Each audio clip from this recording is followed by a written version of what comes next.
How to delete Shopee account. Hello everyone, I am Bishaka and welcome to our channel.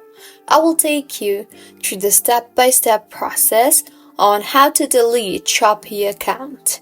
Now, let's get right into the tutorial. Firstly, go ahead and open your preferred browser and in the search bar, search for www.shopee.com.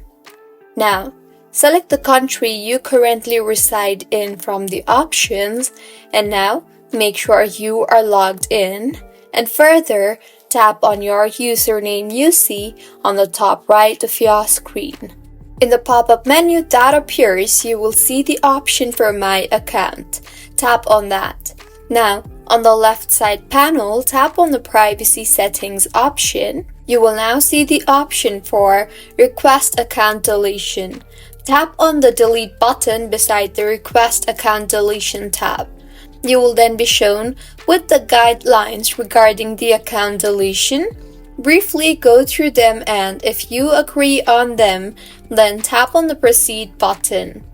Now, in the pop-up that appears, tap on the Proceed button and make sure that once you delete the account, you will not be able to get your account back. Now, select the region for deleting your account and then enter your email address and tap on the checkbox you see there regarding the terms and condition, and finally tap on the Submit button. In the pop-up that appears next, tap on the Confirm button if you are sure of deleting your account, and with this, your account has been successfully deleted. So, this is how you can delete Shopee account. If you find this tutorial helpful, please like the video and do subscribe to our channel for more contents like this. Thank you for staying with us until the end.